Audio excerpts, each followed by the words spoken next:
Hoy vamos a abordar un poco el tema de, de lo que nosotros denominamos pirámide de prioridades. ¿Os recordáis que la semana pasada estuvimos viendo que uno de los aspectos de la metodología es la búsqueda del consenso? Yo, perdón, explicaba que lo importante en todo proceso y en toda actividad que realizamos con la gente es el consenso, porque cuando la gente está de acuerdo en lo que se está haciendo y en lo que se va a hacer, la gente participa y la gente le mete mucha caña, le mete mucho ánimo, hace más el esfuerzo, desarrolla capacidades para descubrir sus propias potencialidades, para darle un sentido distinto a los recursos que posee. Vimos que mucha gente tiene recursos, pero no sabe, no es que no sepa que los tiene, no sabe cómo utilizarlos para el desarrollo y sobre todo para apoyar las actividades o las acciones que quieren emprender para solucionar la problemática que les está afectando, ¿no? Para nosotros, voy a compartir pantalla.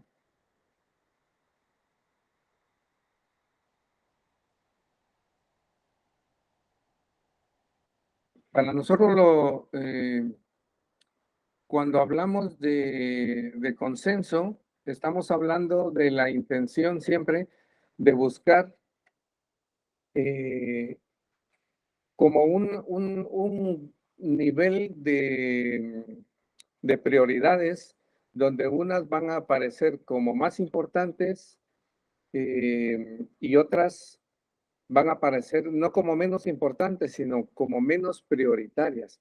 Porque la problemática que vamos a ver en las comunidades, y os vais a dar cuenta cuando estéis ahí, es que la gente identifica una serie de problemas, pero los identifica de acuerdo a la afección que está recibiendo el problema.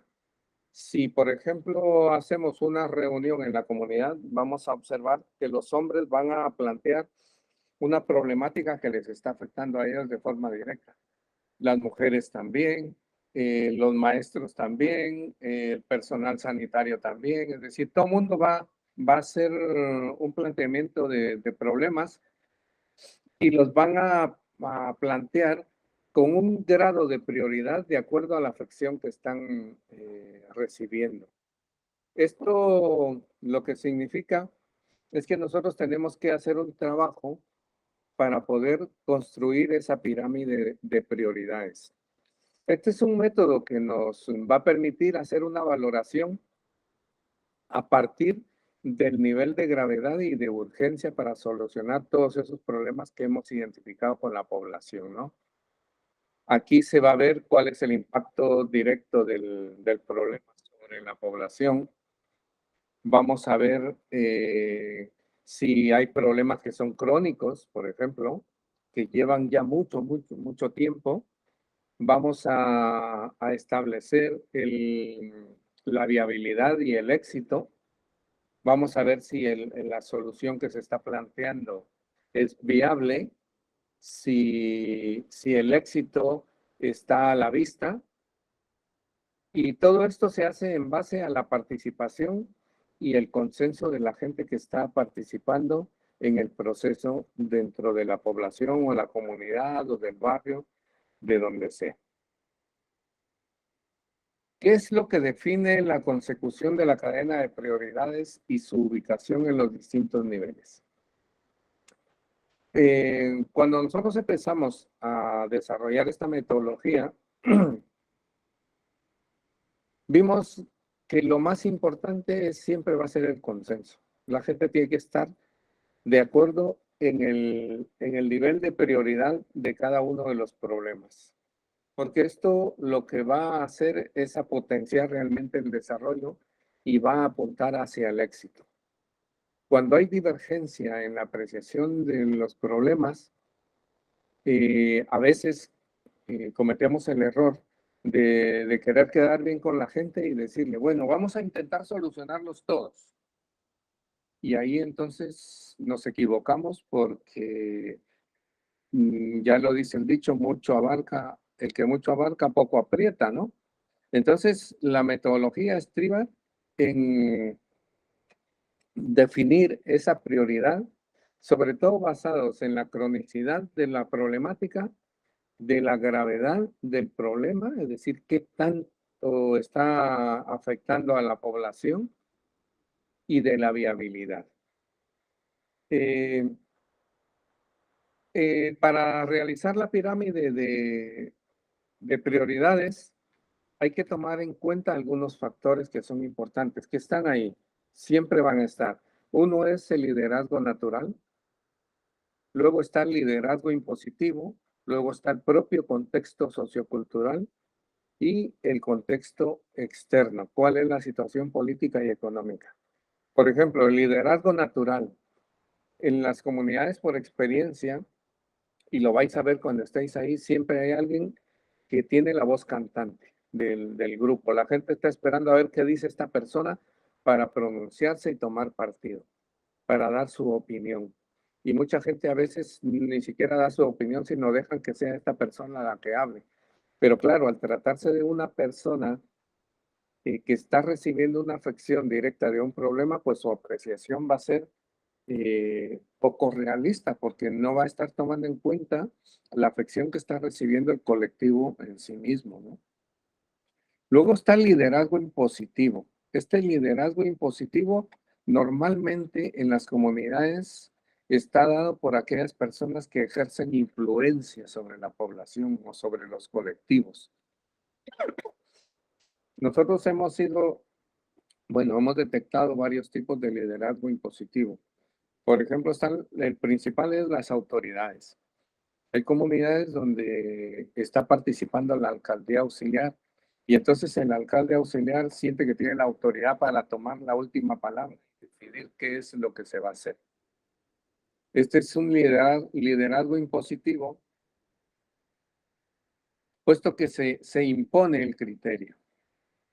También está el liderazgo impositivo del cacique, es decir, de la persona que está de alguna manera influyendo siempre en la población. Normalmente es el riquillo del pueblo, el más rico, ¿no? El que tiene más recursos, siempre está atento a ver qué es lo que se va a hacer para determinar qué es lo que a él le conviene y ver qué saca como partido, como ganancia de, de esto.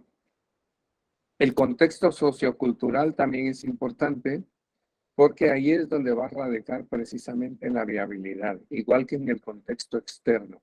Aunque ese contexto externo no va a ser determinante, sí que va a influir, porque puede impedir, retrasar, o sea, ralentizar el proceso de desarrollo o las mismas actividades que nos hemos planteado.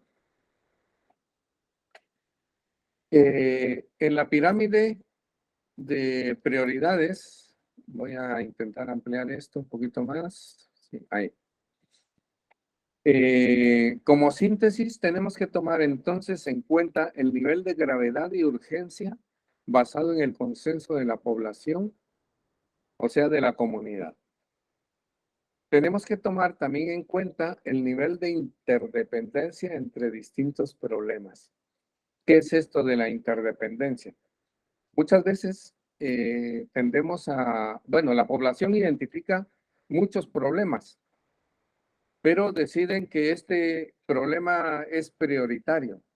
Pero este problema que han decidido como prioritario, muchas veces su solución estriba en la solución de otros problemas que no parece que sean prioritarios, pero que sí son condición para que el otro se resuelva. Entonces, en eso tenemos que estar como con mucha observación, sobre todo con mucho análisis, para identificar qué grado de interdependencia hay entre los problemas, ¿no? Por ejemplo, en el proyecto que acabamos de hacer este año que concluimos de salud en la comunidad de Quilinco, veíamos que por el tema del COVID, los problemas de salud que estaban apareciendo eran prioritarios, es decir, era urgente solucionar eso. Pero había un problema de base que era la carencia de agua. pero a su vez la carencia de agua, de suministro de agua, también tenía otro problema asociado como factor externo, y era que dependíamos de la municipalidad, del municipio, para poder tener acceso a los nacimientos de agua. Como veis, en el análisis de la problemática, esa interdependencia lo que hace es que convierte a la acción o a la solución en una solución compleja. No es tan sencillo, no es como decir, aquí se cayó la escuela y ahora hay que construir una. Lo que hay que conseguir es dinero, mano de obra y a levantar la escuela. Pero cuando se trata de problemas como la salud, por ejemplo, o la educación, eh, las soluciones son complejas y nos plantean una diversidad de acciones o de actividades que pueden ser realizadas de manera conjunta y coordinada o bien de manera escalonada. Es decir, vamos a hacer esto primero, esto aquello y esto después. ¿Qué es lo que determina eso? Pues que va a haber problemas de primer nivel, de segundo nivel y de tercer nivel. Cuando nos planteamos esa solución escalonada, lo que estamos también apostando es al éxito. Estamos buscando que la solución sea un éxito para potenciar sobre todo el desarrollo y la confianza de la población. Cuando hay éxito en las acciones, también se produce otro fenómeno como consecuencia, que es el empoderamiento, tanto el empoderamiento colectivo como el empoderamiento individual. Es decir, lo hemos conseguido como grupo y quien ha tenido una participación individual por su cualificación se empodera porque ha tenido una incidencia en la solución del problema. Entonces, ese encadenamiento, esa interdependencia es importante que también la tomemos en cuenta y la evaluemos. En la pirámide de prioridades también hay que tomar en cuenta qué recursos están disponibles. ¿Queremos solucionar esto? ¿Qué recursos tenemos? ¿Son suficientes? ¿Tenemos capacidad de complementar con recursos externos? Si no es así, la viabilidad se reduce a un 50%. Entonces tenemos que tomar en cuenta y hacer un análisis muy concienzudo y minucioso de los recursos disponibles de la población. Y ya no hablo solo de recursos materiales, sino también de los propios recursos humanos. ¿Qué personas y qué formación tienen para poder apoyar en la solución de este problema? Esto también tiene que ver con los recursos económicos. La gente, realmente el grado de pobreza que está padeciendo es tan grave que no pueden aportar ni siquiera un céntimo a la solución del problema. Como experiencia, en Mayalán bueno, antes de la pandemia, eh, ellos plantearon un problema de agua, porque el problema de agua, ya os decía, es bastante común. Mayalán está situado en el Ixcán.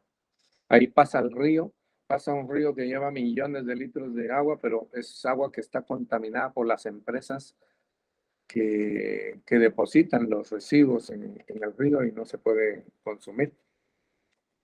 Pero tienen algunos yacimientos. Entonces, al hacer el análisis de la realidad, veíamos que el agua que sí se puede consumir, que se podría consumir, está contaminada porque los animales están sueltos, los animales defecan en las áreas cerca del agua porque van a beber ahí. La gente no tiene organizada la limpieza de la comunidad. La gente tira la basura, eso lo vais a ver mucho en las comunidades en Guatemala. La basura, la gente es todo lo que come, pum, al suelo, porque la calle parece ser que no le pertenece a nadie. Parece que llevamos metido en la cabeza que la calle es del gobierno y de los que gobiernan, no que es nuestra. Entonces, aquello está bastante contaminado, ¿no? Entonces, parte de la problemática que la población identificó como causa de por qué no se podía beber el agua que sí había, tenía una solución, y la solución sí requería de un proceso de participación. Primero de concienciación, de que la gente en general se pusiese de acuerdo para mantener a los animales dentro de corrales, para que estos no salieran a beber agua a los yacimientos y no defecaran ahí y el agua no se contaminase. Por otro lado, parte de la solución también estaba en que por la inclinación del terreno y donde estaban los basureros, la gente tenía que cambiar la ubicación del basurero para que el agua en el invierno no arrastrase la contaminación hacia las fuentes de agua. Es decir, estos son los recursos disponibles, es decir, no necesariamente tiene que ser dinero, no necesariamente tiene que ser materiales como tal, sino también un tipo y un grado de organización que permita solucionar aquellas partes donde la voluntad y el deseo de superar el problema tiene que primar en la gente. Y por supuesto, gente que esté cualificada para hacer determinadas tareas que se necesiten. El grado de viabilidad y de éxito también decía, está determinado por ese nivel de interdependencia, por el consenso en la identificación del grado de urgencia o de gravedad que esté provocando el problema y de la disponibilidad de los recursos. La viabilidad, como vemos, se basa en dos condiciones, que es las internas propiamente de la comunidad y de la propia gente involucrada, y por otro lado están los factores externos, que pueden ser políticos, que pueden ser económicos, que pueden ser incluso culturales, que pueden ser incluso de convivencia. Ahí en el ISCAN, cuando empezamos a meter agua a 8 comunidades, teníamos que traer el agua desde, bueno, toda la red era de unos 68 kilómetros para llevarle el agua a unas 14, no, eran 23,000 personas. El tema es que el agua tenía que atravesar, la tubería tenía que atravesar por parcelas de la propia gente del pueblo. Entonces aquí se creó una situación en la que la gente del pueblo quería cobrar por ese paso una cuota mensual. Bueno, esto fue un follón porque al final esta gente se le decía que si no participaba, si no daba paso, pues quedaba fuera del beneficio del agua. Al final, después de una negociación, se logró el consenso y se logró dar solución al problema. Entonces, como veis, establecer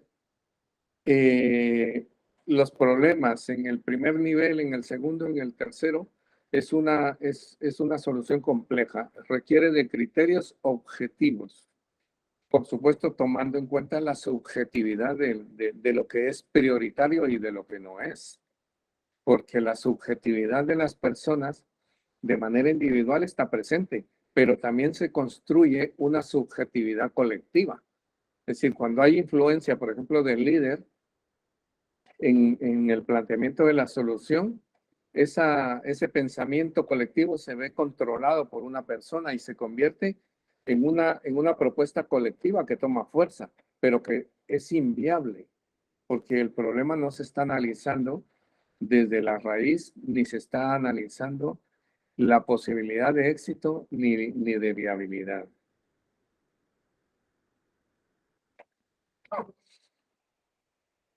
Cuando trabajamos el desarrollo, cuando trabajamos un proyecto, una acción o bien una actividad como la que vais a realizar, por ejemplo, el curso de primeros auxilios que vais a dar, o el curso de promoción de los derechos humanos, o el curso de apoyo escolar. Todas las tareas se realizan a partir de la concentración de personas, es decir, de colectivos, sea el colectivo de niños, sea el colectivo de mujeres, sea el colectivo de maestros, de maestras, etcétera. Siempre hay un colectivo de por medio. Hay un fenómeno que se da y es que ante una problemática que está afectando a mucha gente, pues se plantea una solución colectiva. Entonces el colectivo participa. En el momento en que el colectivo se junta, se empiezan a producir fenómenos de carácter social, de composición social.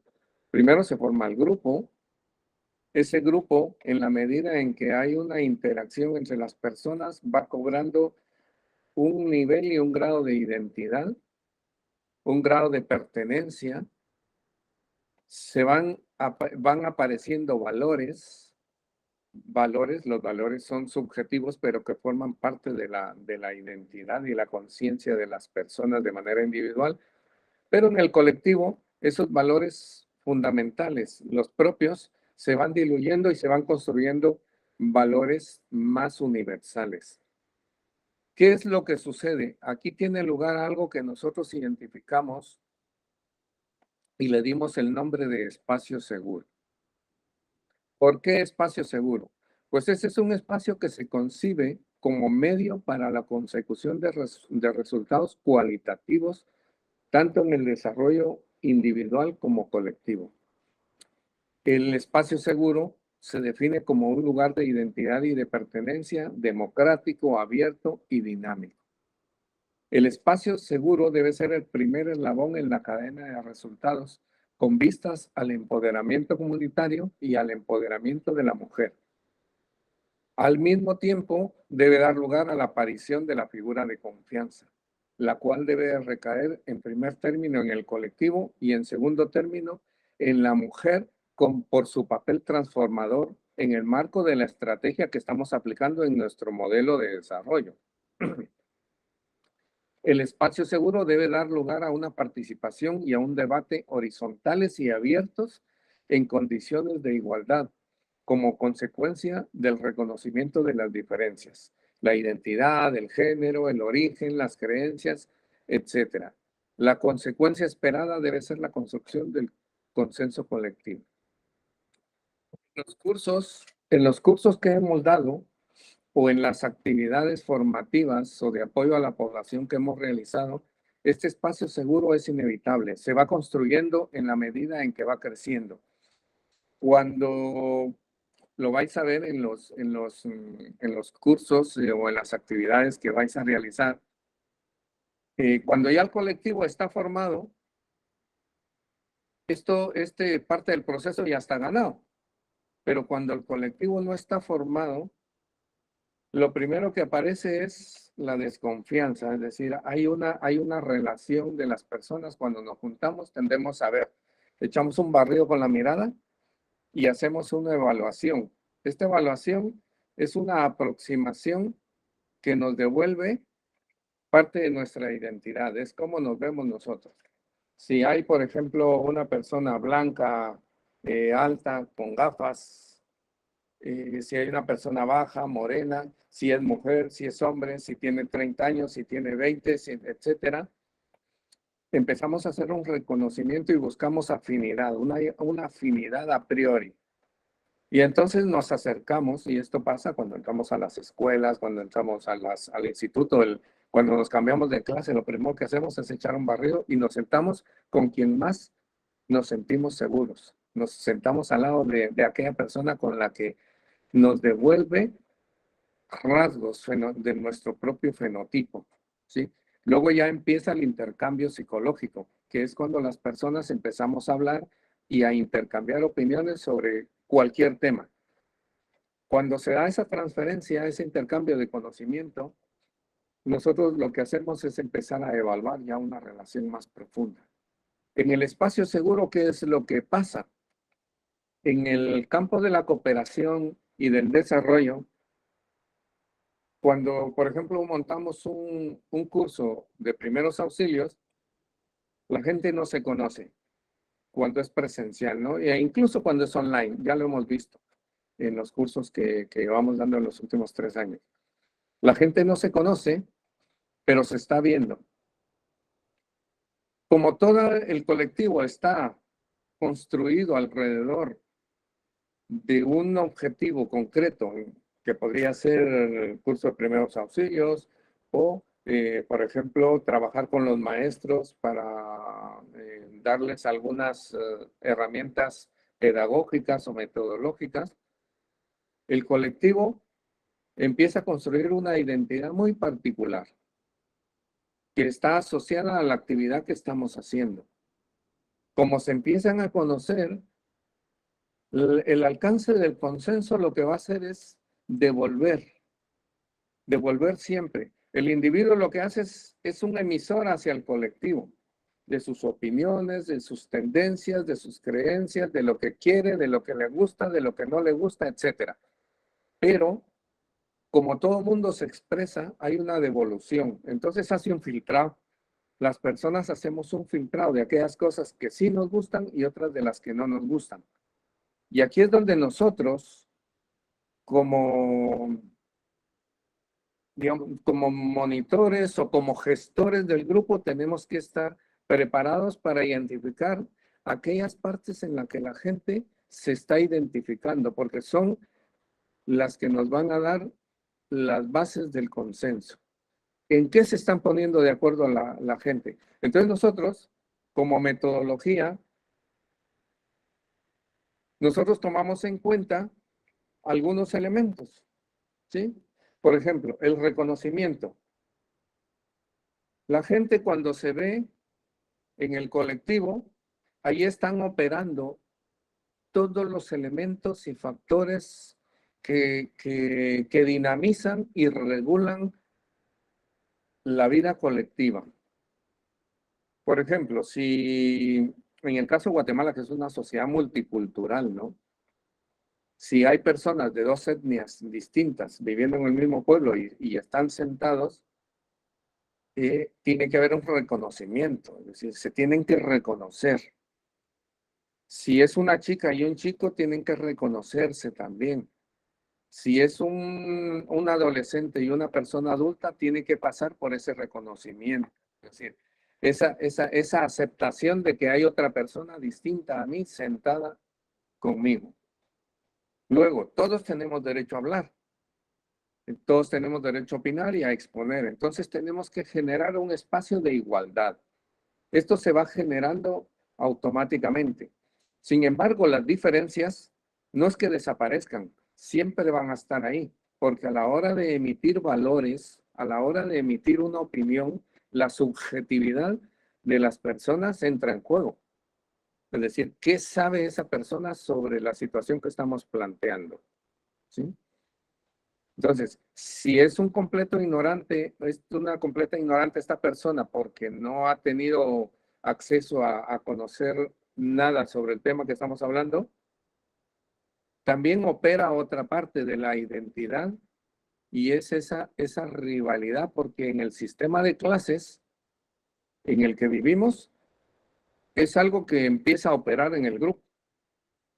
Si en una misma comunidad estamos trabajando con 30, 40 personas, entre ellas es posible que nunca hayan trabajado de manera colectiva en un mismo espacio, pero sí se conocen. Saben que fulana de tal, saben que trabaja su marido, saben si tienen motos, si tienen bicicletas, si tienen coches, si no tienen. Es decir, ellos de alguna manera establecen una escala del estatus social y económico y en base a esa escala se relacionan en la vida pública.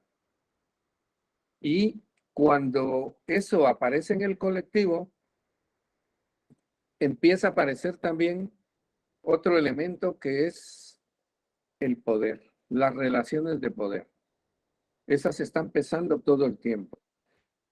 Si hay hombres y mujeres y buscamos la igualdad, el reconocimiento y el consenso y promovemos el debate, por ejemplo, para crear el espacio seguro, esas relaciones de poder que son históricas entre hombres y mujeres van a aparecer y van a tener un peso increíble ahí, ¿eh?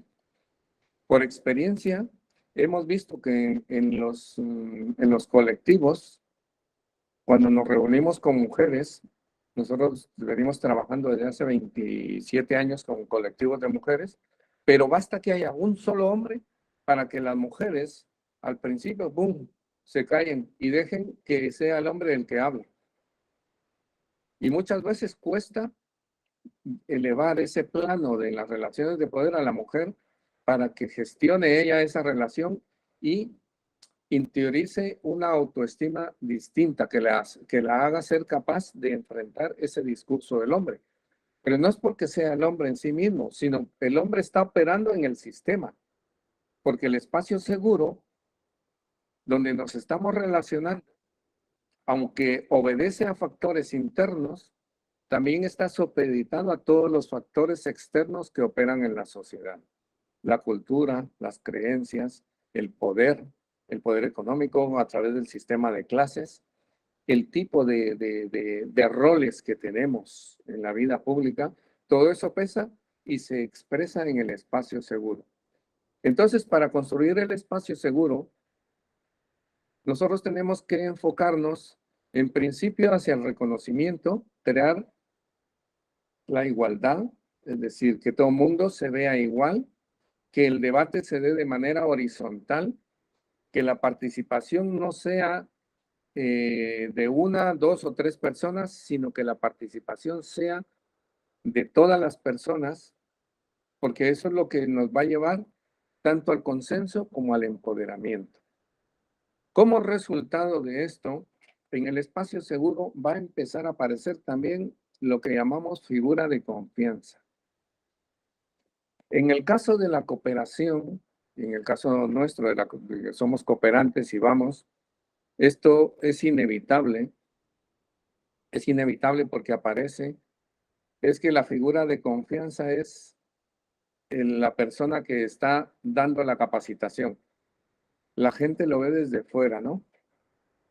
Es decir, es el experto. Esto en psicología, por ejemplo, se estudia mucho. Cuando un experto se planta frente al colectivo, de entrada ya es la palabra divina, es la palabra de Dios en esa temática quien va a exponer y va a decir la verdad absoluta. Por lo tanto, el resto solo tiene que oír, ¿vale? Y esto se ve cuando la maestra, por ejemplo, se planta frente a los niños están atentos y los niños van a hacer lo que la maestra diga, porque es la figura de poder ahí, es la que sabe, ¿sí? Pero también es la figura de confianza, ¿sí? Que se está construyendo. ¿Qué diferencia hay con los procesos de desarrollo? Pues que esa figura de confianza que se está construyendo de manera individual tiene que transformarse y tenemos que lograr que la figura de confianza sea el colectivo en sí mismo. Y eso lo logramos a través del empoderamiento. Es decir, el empoderamiento es el resultado de la consecución del éxito. Cuando el colectivo emprende una actividad y alcanza el resultado que persigue, se produce el éxito. En consecuencia, la gente dice, joder, sí lo logramos. ¡Wow! Entonces empieza el proceso de empoderamiento colectivo. Pero dentro de ese empoderamiento colectivo, nosotros tenemos que buscar el equilibrio para que el empoderamiento de la mujer también tenga lugar. En nuestra estrategia y en nuestra metodología de trabajo, nosotros lo que hemos venido haciendo a lo largo de todos estos años es trabajar con la mujer para colocarla como la entidad gestora del espacio seguro. Una de las primeras tareas que nosotros hacemos cuando estamos creando el espacio seguro es promover la participación de la mujer, incentivar a la mujer para que hable, decirle, oye, tienes que opinar, a ver, ¿usted qué opina de esto? Y usted, y usted, y usted, y usted. Entonces las mujeres empiezan a hablar, aunque haya hombres, empiezan a hablar. Y a los hombres les invertimos la pregunta. ¿Usted qué piensa de lo que las mujeres están planteando, de cómo les afecta a ellas el problema? En la pregunta está la trampa, porque nadie devuelve piedras, nadie tira piedras hacia su propio tejado. Nadie va a expresar un valor negativo en medio de un colectivo para quedar mal con todo el mundo. Nadie va a decir lo contrario. Entonces, lo que va a hacer es reforzar el discurso de la mujer. Como consecuencia, la mujer se va a ver reconocida y va a escalar un escalón hacia el empoderamiento, porque ese reconocimiento también se va a traducir en confianza colectiva y en confianza individual. Aquí estamos hablando ya de la negociación de las relaciones de poder en el espacio seguro. Cómo se expresa el poder y la negociación de esas relaciones en el espacio seguro, donde hay horizontalidad la participación, en el debate, hay igualdad, hay reconocimiento. La figura de confianza es parte del proceso, eso no se logra, es una de las últimas fases cuando se construyen los grupos o se está trabajando con ellos, es que el liderazgo empieza a aparecer. Y también aparece la representatividad. ¿Quién representa a ese grupo, a ese colectivo, a partir de la creación del espacio seguro?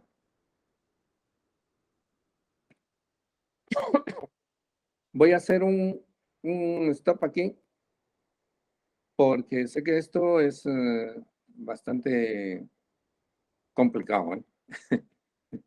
Para explicar esto, normalmente lo hago en sesiones de, pues, no sé, creo que son 20 horas. Pero bueno, preguntas, dudas.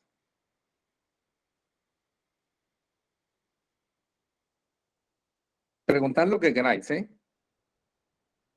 A veces parece que la cosa es fácil, pero pensad en la tarea, en las actividades que vais a desarrollar o en las que podéis llegar a desarrollar. Y entonces aquí es donde os tenéis que plantear. Esto no es fácil. Yo esto lo aprendí después de muchos años de trabajo. Y más que aprendido, me costó luego identificar todas estas partes, ¿no? Porque en la medida en que íbamos haciendo evaluación, yo, por ejemplo, iba apuntando cosas que con el paso de los años, pues sabía que las tenía y un día las saqué y dije, oh, hasta ya se están borrando, ¿no?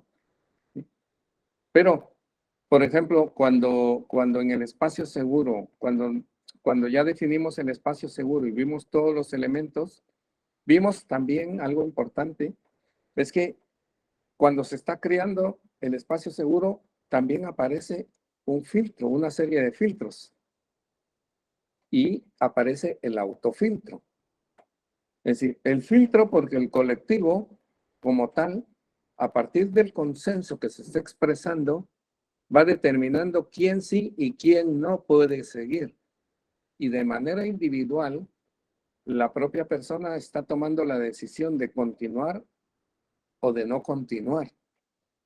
Hay un momento en los grupos, por ejemplo, cuando estamos trabajando las actividades y los procesos de desarrollo, hay personas que deciden salirse. ¿Por qué? Porque ya no les conviene, porque sus prioridades las ven de otra manera.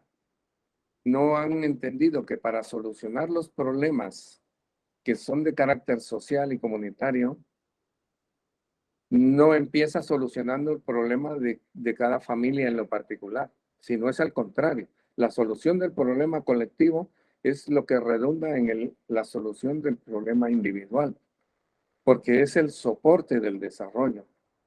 La erradicación de las causas y de los efectos de la pobreza y de las desigualdades en el colectivo o en la población, en el barrio, donde sea, van a derivar en un beneficio personal. Ahí es donde se va a reflejar. ¿Cuál es el problema que a veces, que normalmente se presenta? Es que ese es un proceso lento. Porque, eh, fijaos, por ejemplo, en el tema del agua, es que nos ha dado mucho en Guatemala. Nos ha dado mucho el tema del agua en Guatemala. Cuando planteamos la solución, decidimos, bueno, vamos a perforar, vamos a construir 3 cisternas, vamos a poner bombas, vamos a lanzar el agua desde el barranco hasta arriba y luego que baje por gravedad. Entonces aquí teníamos un problema y era qué cantidad de agua tenemos que lanzar, qué capacidad tenemos para lanzar. Y luego la gente quería tener una llave, un chorro, como se tienen en las casas, pero estamos hablando de una comunidad en medio del campo, ¿sí? Donde ahí, pues no. Pero la gente quería eso, porque desde el punto de vista más psicológico, tener eso suponía incrementar no solo su nivel, sino transformar su propia realidad. Es decir, ahora ya tenemos agua potable, decían ellos. No, señores, no es potable, es agua entubada. Ese agua hay que tratarla, hay que clorarla, hay que aprender a potabilizarla. ¿Sí? Pero aparte de eso, la gente lo que quería era consumir como consumimos nosotros aquí, por ejemplo, ¿no? Que abres la llave, tú gastas el agua. No, ahí había que regularla. Entonces tenía que haber un proceso de consenso para saber quiénes, a qué hora y cuánta agua podían obtener de las cisternas. Y cuando hicimos el estudio vimos que la gente podía consumir hasta, me parece que eran 35 litros diarios por persona. Claro, si se lo planteas así, la gente dice, uff, pero eso es muy poquito, dice. Pero es que antes usted consumía literalmente 2 vasos de agua al día. Entonces no ven esa dimensión, ¿no? Es decir, la subjetividad está presente ahí. Entonces ese consenso, esa búsqueda del consenso y del reconocimiento también pasa por la búsqueda de la equidad en el reparto del beneficio de lo que estamos buscando. Cuando trabajamos, por ejemplo, los derechos con los niños, que con ellos es muy bonito trabajar, porque los niños siempre están muy atentos, siempre están aprendiendo, y para ellos no es difícil llegar al consenso. Y aquí nos valemos de algo que en la metodología nuestra, nosotros le damos un valor importante, sin que esto sea el determinante o trascendamos al abuso de poder, ¿no? Pero la maestra, al ser una autoridad, el niño le va a obedecer. Entonces, la maestra impone normas, ¿no? Entonces, cuando explicamos los derechos, antes de explicar los derechos, les hablamos de las normas de cómo escuchar. Y les decimos a los niños, mirad, vamos a trabajar esto y vamos a hacer esta tarea de recortar y pegar y colorear, pero antes tenéis que escuchar. Pero para que puedas tú escuchar, tú te tienes que callar y tú también, todos tenemos que hacer silencio. Es decir, y esta es una norma y les explicamos por qué tienen que estar en silencio. ¿Por qué debemos respetar cuando un niño levanta la mano y va a preguntar? ¿Por qué no debemos reírnos cuando un niño habla y como no sabe, pues pregunta lo que para los demás a lo mejor parece absurdo preguntar, ¿no? Y nos pasa a los mayores incluso. Muchas veces no preguntamos porque nos da miedo de preguntar algo y que los demás piensen, ¡buah, este es tonta, no entendido! ¿Sí? Y a los niños les suele pasar. Entonces la maestra está jugando de entrada o la persona que está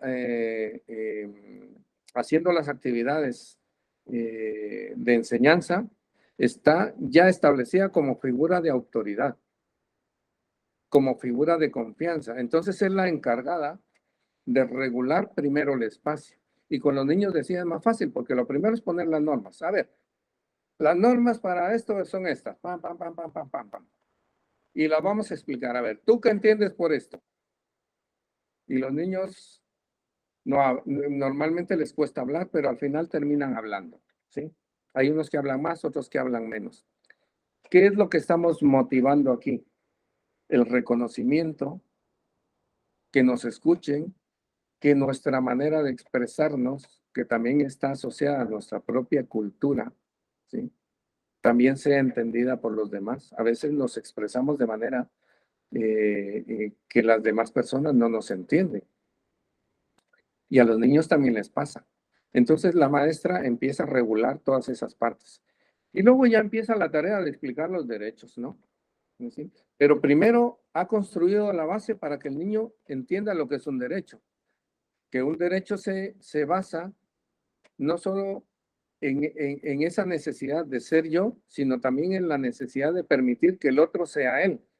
Es decir, que el colectivo necesita realizarse sobre la base del reconocimiento y el ejercicio del derecho.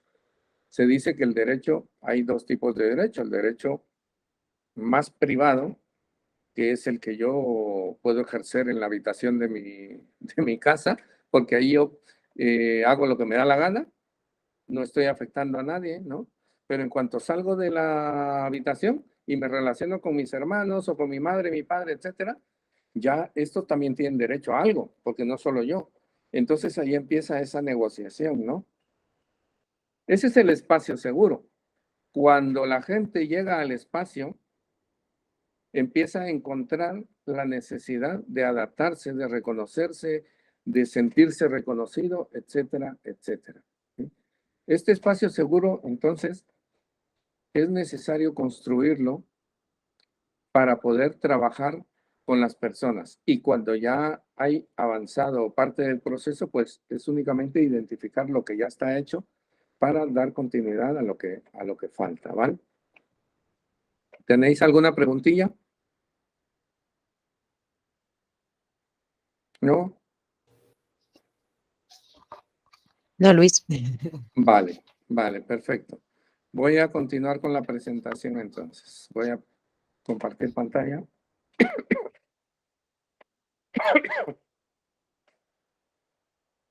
Vale, lo que os he explicado se resume en este gráfico. Cuando construimos el espacio seguro, se dan 3 niveles de negociación. El primer nivel, que es el más importante, es donde aparece aquello que os decía, ¿no? Aparece la pertenencia social, aparece el conocimiento, la capacidad de comunicación, la identidad, el fenotipo, la idiosincrasia, el idioma, el lenguaje que utilizamos, el género, la edad. Todos esos elementos confluyen en el primer nivel de negociación porque ahí es donde empezamos a reconocernos. Y esto es importante porque cuando empieza este primer nivel, vamos a imaginarnos que estamos trabajando en un curso, bueno, el de primeros auxilios, lo estoy poniendo porque ese es uno de los cursos que vamos a dar este año, ¿no? Ahí en Guatemala, y el de educación, el de apoyo a los niños en las escuelas, y el de género también, el de derechos humanos, ¿no?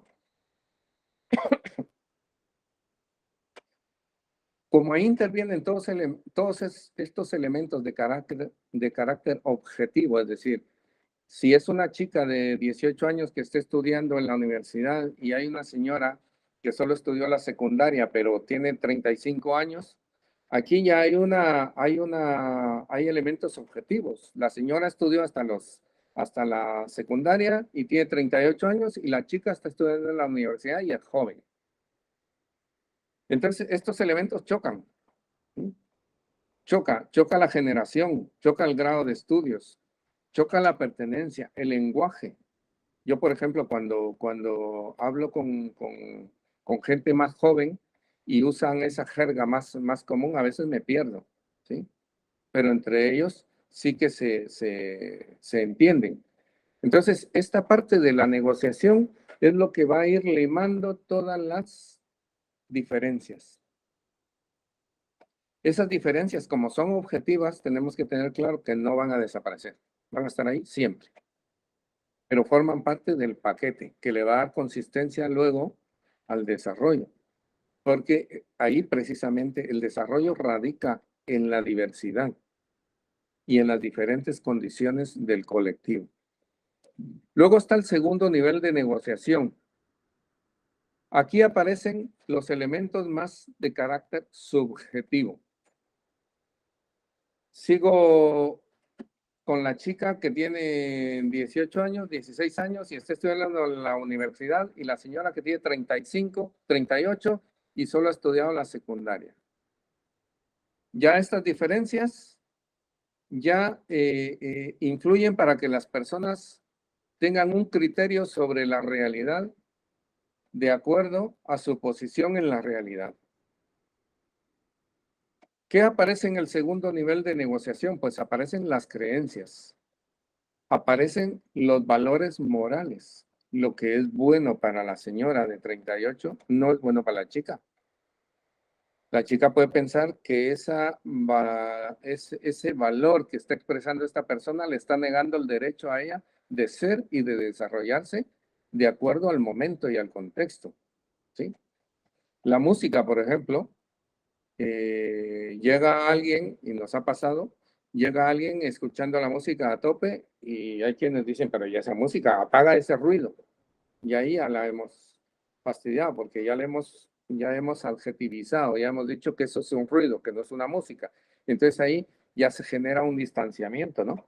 Es decir, aparecen esas partes. En los problemas de carácter social y económico que afectan a la comunidad, hay algo que aparece siempre y es la ideología. La ideología es importante saber que está ahí, porque esa está operando en los valores, está operando en los criterios, está operando en la identificación de las causas de los problemas y está operando en la identificación de las soluciones de los problemas. ¿Por qué la ideología? Porque la ideología no es otra cosa que la manera de pensar y de convivir en el sistema, es decir, cómo percibo el sistema en el que estoy viviendo. A partir de ahí se genera una ideología, ¿no? Y esa ideología nos hace tomar partido desde el punto de vista político sobre la problemática que estamos observando, ¿no? Es decir, la idea es la ideología y la política no es más que la opinión, la expresión del problema, ¿no? Es decir, estos elementos van a estar ahí siempre. Y en sociedades como la guatemalteca, donde ha habido una guerra de 36 años, sí que hubo mucha diversidad política e ideológica. Por un lado estaban los comunistas, los de la extrema derecha, los fascistas, los no sé qué, pero eso no desapareció, sino que eso continuó y forma parte de la base colectiva y aparece en momentos determinados cuando hay una negociación de intereses, ¿vale? Luego aparecen los prejuicios. Los prejuicios están presentes todo el tiempo, entonces hay que negociar esos prejuicios. ¿Cuándo aparecen esos prejuicios? Pues cuando alguien expresa un valor sobre un problema y esa apreciación del problema a mí me afecta.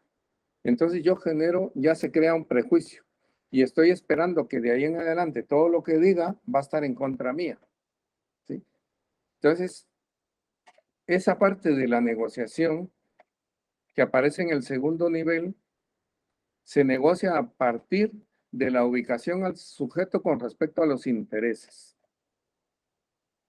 No sé si os conté, en el ISCAN, cuando íbamos a solucionar el problema del agua, yo hice 3 preguntas muy básicas. Y es a ver, señores y señoras, ¿quién no quiere agua? Y todo el mundo se quedó callado. Que levante la mano el que no quiere agua. Y todo el mundo con la mano bajita. Ahora levanten la mano quienes sí quieren agua. Todos. Y ahora levanten la mano quienes quieren agua solo para los hombres y quienes quieren agua solo para las mujeres. Muy sencillo, ¿no? Estoy construyendo el consenso, es decir, estoy forzando el consenso y estoy poniendo un interés. El interés es el agua, ¿sí? Y a partir del interés, yo regulo todas las diferencias que hay de carácter subjetivo, porque las personas, cuando nos metemos en esa subjetividad, tendemos a distanciarnos y a hacer una apreciación falsa de los problemas que hay por los valores que están asociados a la solución y a la causa del problema, ¿sí? Si el problema es de salud, por ejemplo, en Mayalán, hay un centro de salud, la población construyó su centro ahí, y el problema es que no había equipamiento. Entonces la gente se tenía que poner de acuerdo, ¿no? Qué se iba a equipar. Y como nuestra estrategia y nuestro modelo hace un enfoque de género, nosotros ahí pues les metimos un gol, que es bueno. Está el centro de salud, está la atención, está el médico, está la precaria farmacia, está no sé qué. Y la sala de partos, ¿dónde está? Aquí está. Y eso es la sala de partos, pero si ahí no hay nada.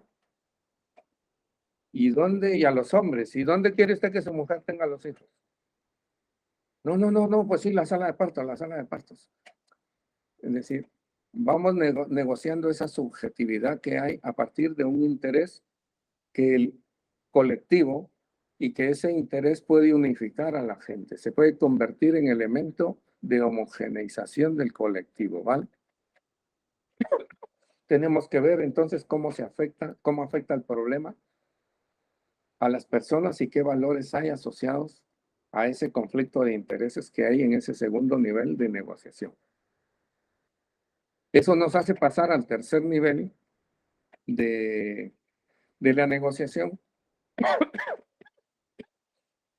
donde el trabajo ya es más simple y más sencillo, porque es darle al consenso un valor común. Es decir, esos valores que aparecen a partir del consenso tienen que ser comunes, tienen que ser lo más universales posibles, porque cuando operamos con nuestra identidad, estos estudian psicología, cuando operamos con nuestra identidad como personas, tenemos unos valores asociados, es decir, y unos intereses particulares. ¿Sí? Si soy mujer, si soy hombre, si soy niño, etcétera, ¿no? A la identidad esa relacional, esa identidad contextual que se genera en el contexto, hay asociados valores, ¿sí? Pero en la medida en que nos colectivizamos y aparecen intereses que nos afectan, problemas que nos afectan a todos, surge un interés común. Y ese interés común hace que demos un salto cualitativo en la relación y construyamos valores universales. Esos valores universales son los que nos permiten negociar, movernos, actuar, interactuar, apoyarnos y alcanzar el éxito en la solución del problema que nos hemos planteado. ¿Preguntas? Si no preguntáis nada, os voy a preguntar yo, os voy a hacer un examen.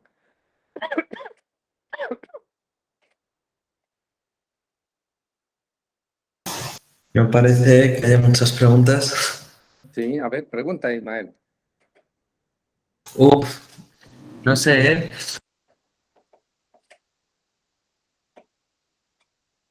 Aurelia,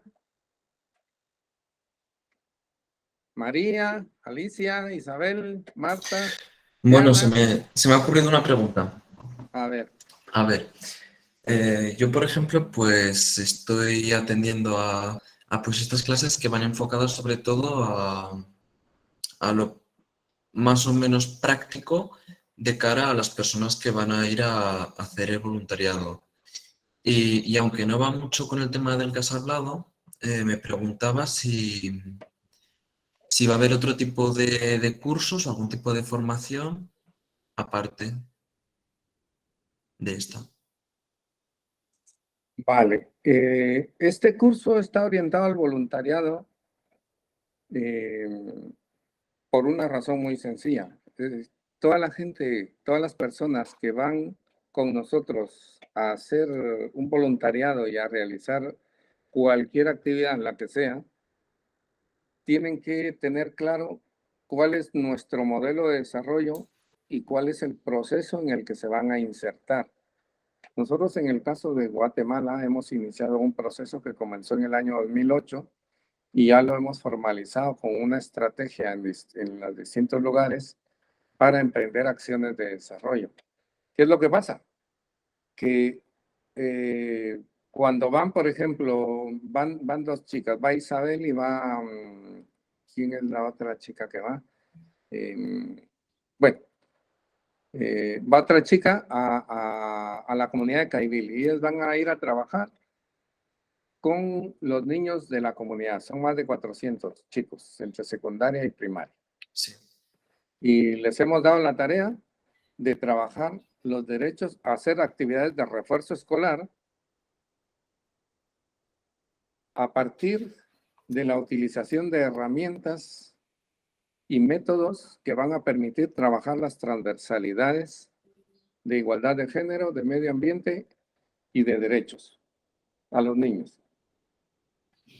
Pero ellas llegan en un momento en el que el proceso ya comenzó.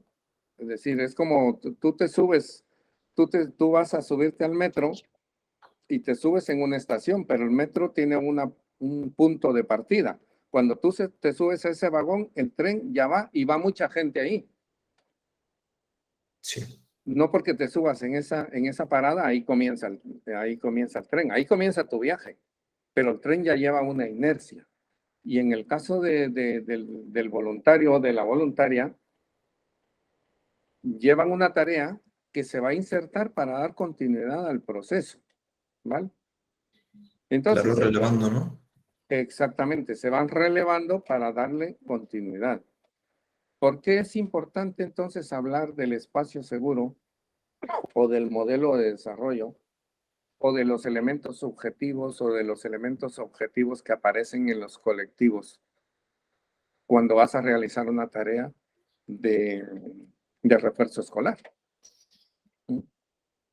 Porque el refuerzo escolar no es una actividad en sí misma, no es un objetivo en sí mismo.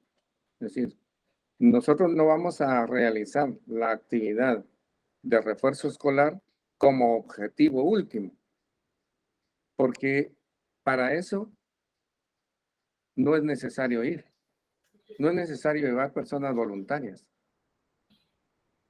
La persona voluntaria cuando llega ahí va a realizar eso porque en el marco de la estrategia confluyen varios factores, varios aspectos. Uno es que estamos generando un intercambio cultural entre la población receptora y la población emisora de la capacitación, es decir, el voluntario va a enseñar, pero va a aprender. El colectivo aprende y enseña, es decir, hay un intercambio. Eso digamos que es uno de los resultados o del impacto que se da, ¿vale? Lo segundo es que hay una transferencia de conocimiento técnico. Estamos hablando de poblaciones a las que a nadie le importa, ¿sí? En Guatemala hay mucha gente que ni siquiera sabe que el ISCAN existe. Y uno les dice, ¿y eso dónde queda? No sabía, no sabía que estaba esa población ahí. Es decir, esa gente no le importa a nadie. En consecuencia, no hay agua, no hay centro de salud. Los maestros dan clases 3 o 4 veces a la semana y luego se van porque el salario que les pagan es de hambre. Es decir, aquí el refuerzo escolar tiene un sentido, ¿sí? Estoy concretando en las actividades de este año, ¿no? Tiene el sentido de que en los últimos 2 años la educación ha sido precaria a nivel mundial, pero en estas comunidades más aún. Entonces el refuerzo escolar tiene como intención generar múltiple impacto. Primero es un apoyo, bueno, lo que decía del intercambio cultural y del intercambio tecnológico o de conocimiento. Luego es ese refuerzo que se traduce de cara al desarrollo, ¿sí? La gente lo ve así y quienes vais ahí y habéis ido, os vais a dar cuenta, la gente lo que más agradece es que alguien que vive lejos, que tiene que cruzar 11 horas de viaje, que se está pagando su billete de avión, que se está pagando su seguro, que se está pagando todo, va ahí y le importa a la gente que está ahí. Eso en el desarrollo tiene un impacto invaluable, ¿eh? Porque es cimentar la esperanza, pero no desde el punto de vista romántico, sino desde el punto de vista objetivo, porque el voluntario o la voluntaria están ahí, durmiendo en la comunidad, comiendo en la comunidad, viviendo la realidad con la comunidad. Entonces eso genera expectativas de que hay otra realidad que se puede conseguir. Fijaos que parece una tontería, ¿eh? Y dice uno, pues no, esto es una idea romántica, no. En el caso de Ecuador nos sirvió machacar a las mujeres en el sentido de decirles, hay otro tipo de mujer que se puede construir. Y pasamos de 8 mujeres a más de 10,000. Y pasamos de trabajar con poblaciones de 500 personas a trabajar con más de 150,000 personas. Y actualmente estamos trabajando con más de 500,000 de personas en la provincia de Manabí, a partir de nuestro modelo, ¿sí? Y las mujeres que no sabían leer ni escribir, lo puedes ver en un vídeo que tenemos publicado en nuestra web que se llama Pido la Palabra. Podéis ver ahí, mujeres que no sabían leer, ahora mismo son juezas de paz en la comunidad, son mediadoras, han sido políticas, alguna ha llegado a ser ministra, ¿sí? Y no sabía leer. Entonces, se puede llegar hasta ahí. Ese es el objetivo de largo plazo. Esa es la utopía, ¿sí? ¿Qué papel jugaron las voluntarias y los voluntarios? Pues eso que yo te estoy diciendo. Entonces ahora tenemos la ventaja de que al voluntario y a la voluntaria les explicamos cuál fue ese proceso, qué fue lo que hizo posible y dónde están las partes más importantes para que cuando estén desarrollando su trabajo, en la siguiente clase les voy a enseñar cómo dar un taller y les voy a enseñar técnicas ya más directas de trabajo. Entonces ahí van a decir, jolines, pues sí que tenía razón con el tema del desarrollo y del empoderamiento y del reconocimiento, y le vais a dar sentido, porque en la aplicación de las técnicas y de las herramientas de trabajo, ahí es donde vais a ver por qué lo estamos haciendo de esa manera. Y después de que el voluntario y la voluntaria termine de hacer eso, llegan otras y continuamos con el proceso. Yo os decía en la primera clase, que creo que fue, uno de los impactos que hemos visualizado a lo largo de estos últimos años en Guatemala, concretamente es que la creación del espacio seguro ha generado expectativas y motivación en las mujeres porque han sentido un espacio de reconocimiento y de empoderamiento. Hemos formado más de 480 mujeres solo en la ciudad de Guatemala y esas mujeres están demandando un espacio. Están demandando seguir porque ellas ya habían negociado con sus maridos y sus familiares, habían negociado que los martes, los miércoles y los viernes tenían curso de tal hora a tal hora. Ese era su tiempo, su espacio. Fijaos que eso les empezó a cambiar no solo los roles, sino la autopercepción. Es decir, cómo se empezó a ver la mujer.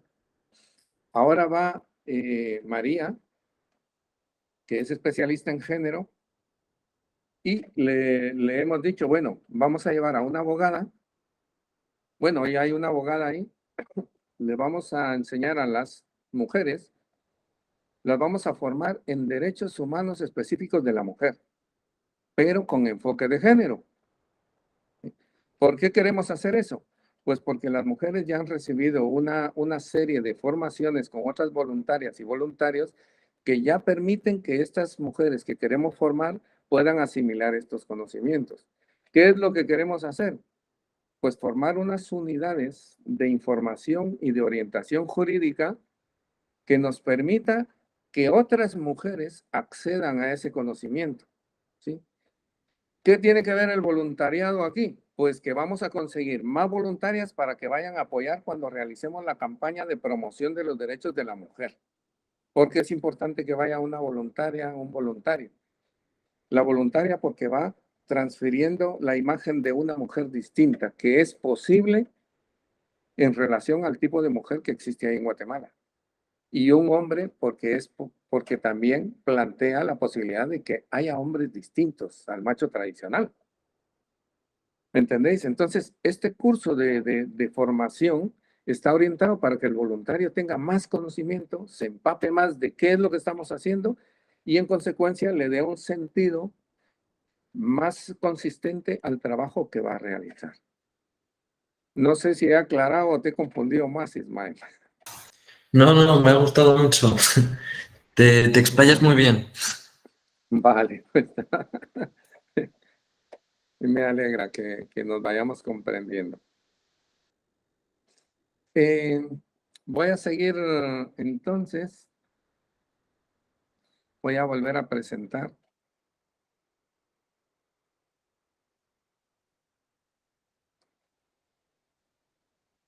Vale. Cuando ya hemos establecido los niveles de prioridades, hemos establecido el espacio seguro y hemos establecido los niveles de negociación, entonces viene algo que es ya más sencillo. Es decidir en qué temática están incluidos los problemas que hemos identificado, ¿sí? Nosotros a esto le llamamos ejes de actuación, ¿vale? En el caso nuestro, esto puede variar esto no es una receta porque esto puede variar de contexto a contexto.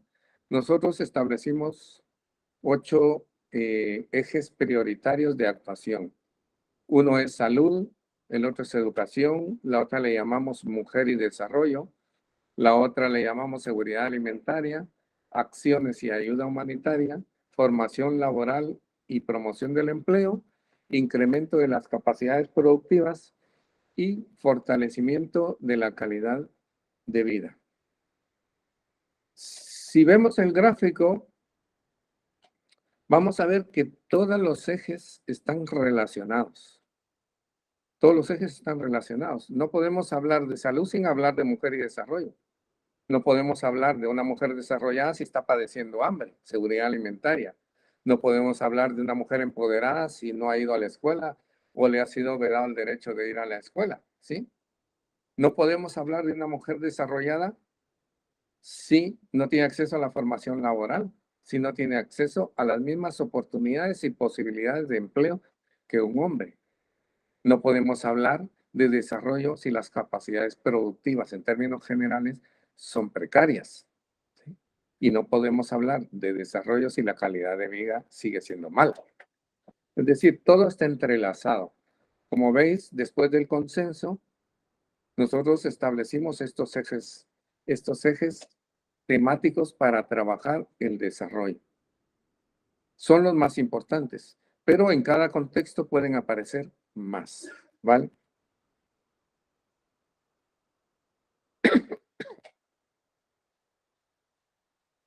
Nosotros establecimos tres planos de acción.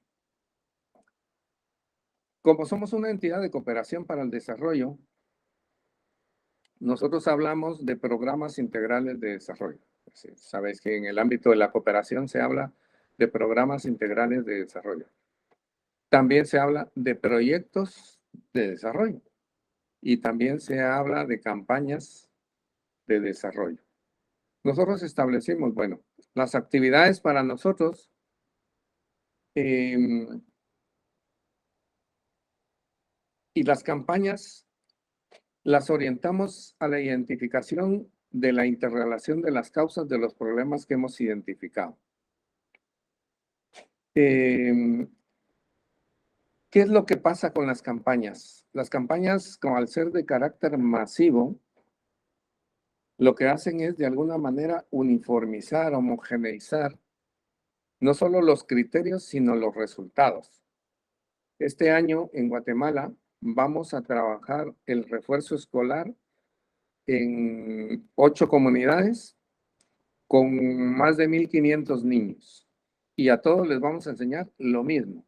Y vamos a trabajar el mismo material con el mismo método y buscando los mismos objetivos. Cuando las chicas y los chicos que van a realizar el refuerzo escolar estén trabajando con los niños, vamos a promocionar los derechos de los niños. ¿Por qué los derechos de los niños? Porque vivimos en una sociedad, desafortunadamente, donde el niño, al ser un sujeto vulnerable en toda regla, ¿sí?, es víctima constante de violencia y de violaciones. Y el niño tiene que aprender desde la base a que tiene derechos, pero también nuestro método lleva al niño a identificar que también tiene responsabilidades y deberes, porque la cosa no va solo de derechos, como aquí en España, que todos tenemos derechos y parece que nadie tiene obligaciones de nada. Entonces, intentamos que las obligaciones y los derechos forman parte integral del desarrollo de los niños. Cuando trabajemos esto, también vamos a añadir algo adicional, que es el autocuidado. Hemos elaborado un material donde el niño trabaja el autocuidado, es decir, aprende a identificar, por ejemplo, una caricia sana de una caricia mala. Nosotros le llamamos así. El niño lo trabajamos con él para que sea capaz de denunciar, de contar. Nosotros le decimos, tienes que contar, ¿sí? Tienes que aprender que hay 2 tipos de secreto. un secreto que, por ejemplo, tu mami te dice, oye, mira, le vamos a celebrar el cumpleaños a tu hermana y no le digas nada. Ese es un secreto sano. Pero si un adulto te toca, te quiere hacer daño y te dice, no digas esto porque es un secreto, eso es un secreto malo. Entonces, estamos trabajando con los niños eso. Es decir, ese es nuestro objetivo. Pero al mismo tiempo que trabajamos con los niños, los padres tienen acceso a los materiales. La idea es trabajar el múltiple impacto. Que llegue al niño, que llegue al padre, que llegue al maestro. Y que la campaña en sí misma se colectivice de tal manera que el tema que la comunidad va a terminar hablando este año son los derechos de los niños. Si os fijáis en nuestra metodología, ¿sí? Y en el planteamiento de proceso de desarrollo, esa campaña busca un impacto de largo plazo, pero no se puede quedar en una campaña de un año y se acabó. Esta campaña tiene que seguir. Tenemos que ser capaces de innovar, de innovar. Por ejemplo, yo ahora estoy desarrollando un material que le vamos a dar a las voluntarias y a los voluntarios para trabajar las matemáticas con los niños. Por ejemplo, el tema de los conjuntos, ¿sí? Vamos a trabajar las matemáticas con el tema de los conjuntos, pero necesitamos trabajar también la lógica del pensamiento, es decir, porque el desarrollo del niño tiene lugar cuando la lógica tiene presencia y evoluciona. Entonces, le vamos a enseñar los conjuntos y vamos a ver el conjunto de los derechos de los niños, el conjunto de las situaciones que son de igualdad, ¿sí? Las que son de diferencia. Es decir, y estamos trabajando matemáticas, pero también estamos trabajando contenido, ¿no? Estamos posibilitando que el niño de manera inductiva vaya aprendiendo a identificar los elementos de desigualdad en las relaciones sociales. ¿Sí? ¿En qué somos las desigualdades? ¿En qué somos diferentes en la vida las niñas y los niños, por ejemplo? Entonces tú en un círculo vas a poner ¿qué tiene derecho un niño o qué hace un niño? ¿Qué hace el otro niño? Entonces, el conjunto, ¿no? Lo vamos a ir llevando a la sociedad para que veamos el conjunto de la sociedad donde todos terminamos siendo iguales, ¿no? Es decir, son técnicas que estamos utilizando. Entonces, vuelvo, las campañas tienen que ser permanentes y tienen esos objetivos transformadores en el largo plazo. Luego están los objetivos, los proyectos. Yo acabo de presentar hoy un proyecto y hemos presentado este año varios proyectos a ver si nos financian, ¿sí? De agua, de formación, etcétera, ¿no? Estos proyectos buscan objetivos concretos. ¿Sí? Solucionar un problema de manera concreta, pero como para nosotros, y os explicaba en la primera clase, un problema para nosotros, la solución es una oportunidad de desarrollo. Entonces, lo que nosotros hacemos es que estos proyectos no los convertimos en un fin en sí mismo, sino en un medio para alcanzar no solo la solución de ese problema que hemos identificado, sino la solución al problema del no desarrollo, que va asociado a la falta de educación, de sanidad, de trabajo, de salario, etcétera, etcétera. Y luego tenemos los programas. Los programas normalmente están pensados para integrar proyectos. Y entonces aquí voy a regresar a los ejes temáticos. Cuando nosotros planteamos, por ejemplo, un proyecto, este año hemos planteado el proyecto de creación de unidades de orientación e información jurídica. Esto va dirigido a potenciar los derechos de las mujeres. Como proyecto, nuestro objetivo es crear esas unidades para que las mujeres tengan a quién preguntarle y sepan qué hacer y dónde denunciar y dónde hay una institución, etc. Ese es el objetivo concreto. Pero cuando formemos a las mujeres, también las vamos a formar desde un enfoque de género y les vamos a explicar las desigualdades, dónde están las causas de las desigualdades, por qué esos derechos que ellas no han podido ejercer, por qué han estado vedados, por qué han estado en el cajón del olvido, etcétera. Aquí estamos transformando, es decir, para nosotros el proyecto es una oportunidad. En síntesis, el dispositivo para orientar e informar jurídicamente a la mujer es lo que menos nos importa. Lo que más nos importa es que las mujeres conozcan sus derechos, sepan a dónde ir, cómo denunciar y cómo transformarse y cómo negociar en un marco de igualdad las relaciones de poder con el hombre. Es decir, estamos tocando dos patas de los ejes temáticos, porque estamos, por un lado, estamos trabajando los elementos formativos, estamos incrementando las capacidades, porque las capacidades productivas de las mujeres son el resultado de la negación de derechos. La formación laboral, por ejemplo, es algo a lo que las mujeres no han tenido derecho. Y vamos a hablar de eso. Entonces, la siguiente fase es formarlas laboralmente. ¿Entendéis? Es decir, vamos buscando continuidad. Esto nos lleva a la siguiente cuestión, que es el empoderamiento comunitario y de la mujer como elementos esenciales del desarrollo y de nuestro modelo social de desarrollo. ¿Sí?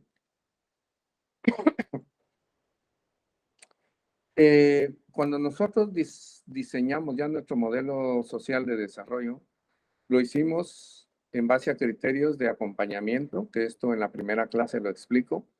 Nosotros lo que nos planteamos es no intervenir, porque intervenir supone generar dependencia. Nosotros propusimos acompañar. Y aquí el concepto ya te define el qué hacer, el cómo hacer y el para qué hacer. En la cooperación para el desarrollo se habla de intervención, y la intervención es determinar qué es lo que la gente tiene que hacer y por qué lo tiene que hacer así y para qué lo tiene que hacer así. Es decir, son dos conceptos del desarrollo distintos. Uno es generar y ampliar la dependencia y el otro es generar independencia y generar empoderamiento. ¿Sí? El empoderamiento como tal no es sino el resultado de la práctica diaria. Nosotros cuando empezamos a trabajar con las 8 mujeres en Ecuador, apareció algo muy importante, y es que no teníamos ni idea de qué hacer, esa es la verdad, pero les estábamos dando talleres de artesanías, de cómo hacer artesanías, porque las mujeres necesitaban un espacio y necesitaban conseguir dinero y vender sus artesanías y eso. Pero empezamos a observar que la mujer, en la medida en que inyectaba dinero y recursos económicos a la familia, en esa medida su actividad se convertía en importante. Al ser importante, el hombre le daba un valor distinto al espacio que la mujer tenía para realizar sus actividades de artesanía. Al principio era, bueno, que haga sus artesanías y ahí que se entretenga, ¿no? Pero cuando se empezaron a vender y empezó a haber recursos, la cosa cambió. Entonces nosotros nos planteamos, joder, pues convirtamos a la mujer en un sujeto económico que sea capaz de inyectar recursos a la familia, pero de forma contundente, para que le permita equilibrar la posición intrafamiliar. Y eso permita unas relaciones de poder transformativas, es decir, que la mujer tenga elementos de negociación. Entonces conseguimos dinero para darle a la mujer crédito. Entonces les dijimos a las mujeres, les vamos a dar un crédito para que ustedes inyecten a la producción, porque la mayoría viven en el campo y producen agrícolamente, ¿no? En la agricultura. Entonces les pusimos, pues dijimos, vamos a convertirlas en sujetos económicos y ustedes van a inyectar. Y nos reunimos con todas las familias, hombres, niños, mujeres, todos ahí. Y les dijimos, les vamos a financiar la producción. Los hombres dijeron, ¡ah, qué bien, qué bien! Eso sí, a través de la mujer. Ella va a ser la que va a asumir el crédito y la deuda. Y ella es la que la tiene que pagar. Y esto destanteó al hombre. ¿Sí? Por un lado vieron la oportunidad y dijeron, bueno, si aquí alguien sale jodido va a ser la mujer, no va a ser el hombre. Y como la mujer tiene la posibilidad de no pagar porque pobrecita, nosotros les dijimos, nada de pobrecita, no. Aquí nada. Entonces, la mujer empezó a ser la inyectora del capital. Pero nuestro objetivo no se basaba en empoderar a la mujer por el mero hecho de que fuera sujeto económico y que llevara dinero a la familia.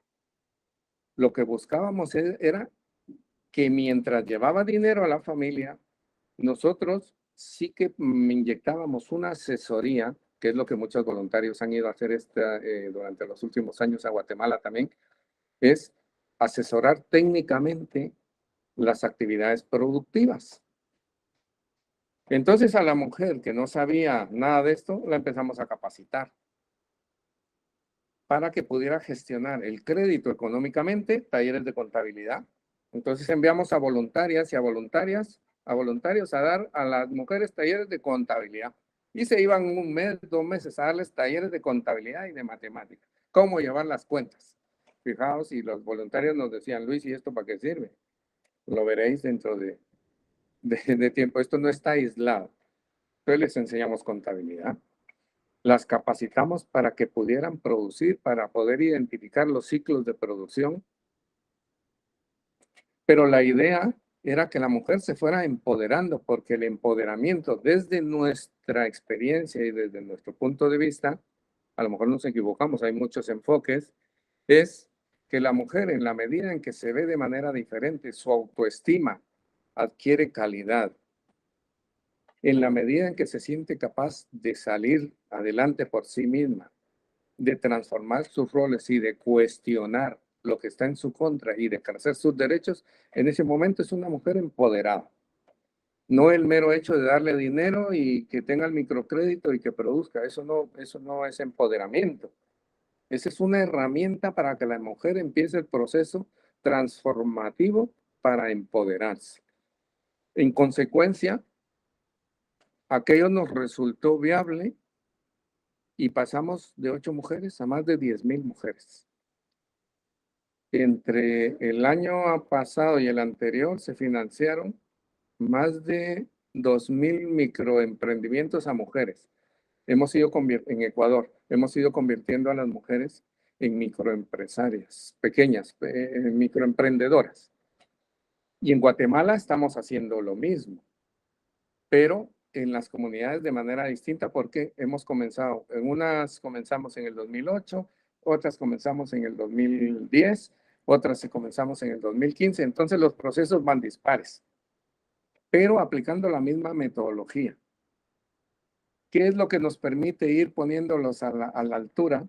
La solución de problemas con éxito y las campañas masivas.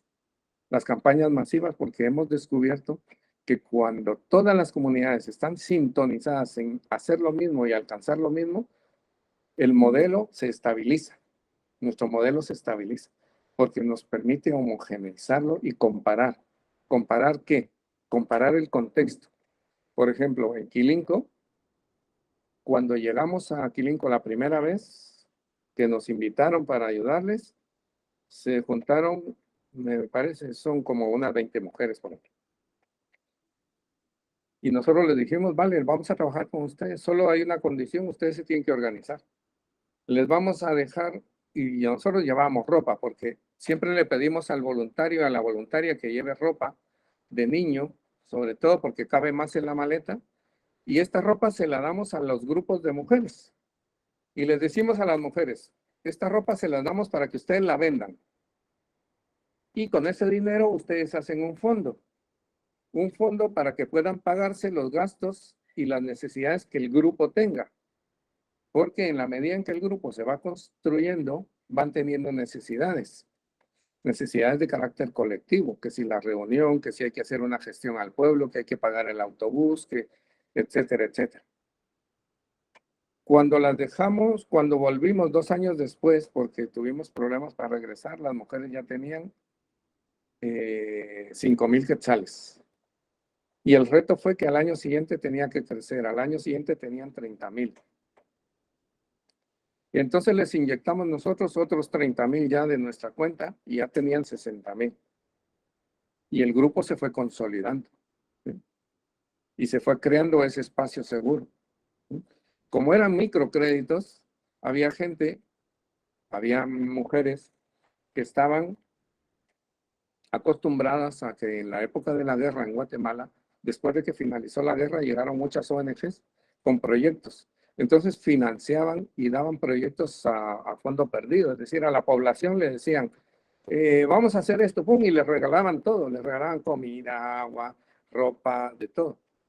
La diferencia con nosotros es que nunca hemos regalado nada. A la gente nunca le hemos regalado nada. Y sin embargo, la gente está buscando nuestro apoyo. ¿Por qué? Porque la gente ha entendido algo y es que son ellos los que han logrado desarrollarse. Son ellos los que han logrado empoderarse. ¿Y por qué las mujeres han entendido esto en la zona de Quilinco? Porque a través de ellas hemos solucionado el problema del agua a varias poblaciones periféricas. Ellas han sido las gestoras, ellas han sido las que han ido a ver el problema, lo han identificado, con ellas lo han hablado los hombres y ellas han decidido a quién sí y a quién no.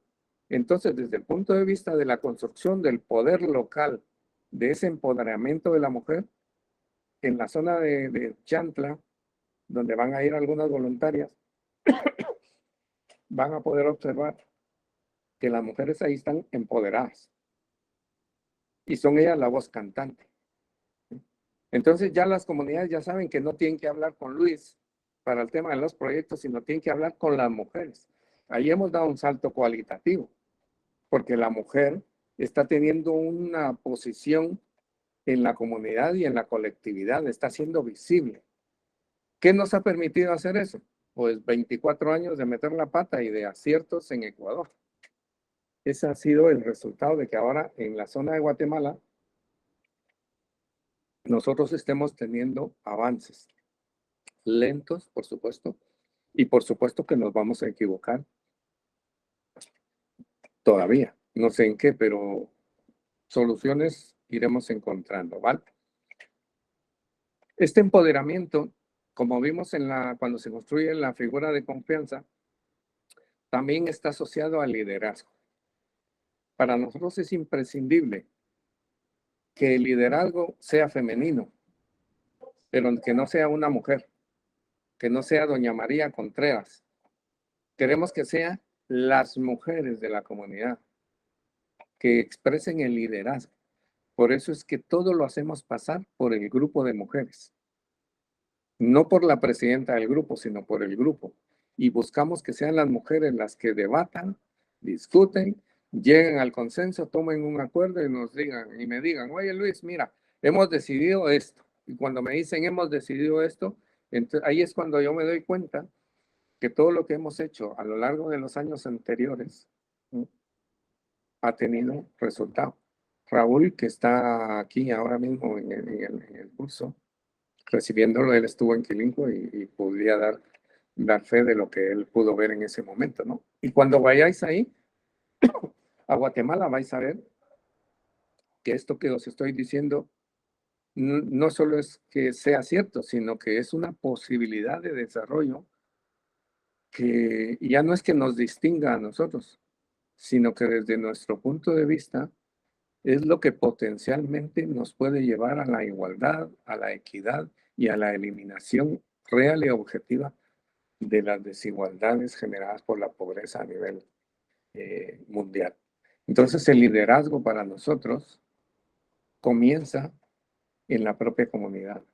Comienza cuando hablamos a los niños en el tema de los derechos, ¿sí? Porque cuando hablemos de los derechos de los niños en las escuelas, tenemos que hablar de la situación de las niñas. ¿Por qué las niñas tienen que tener acceso a ese derecho?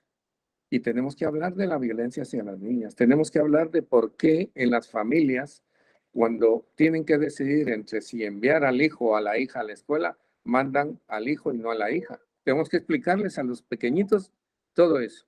Y tenemos que explicarles por qué la sociedad funciona de esa manera, ¿sí? Porque al final de cuentas, a estos niños, cuando trabajemos con ellos, nuestra intención no es que recuerden que 2 más 2 son 4, porque para eso ya hay gente ahí.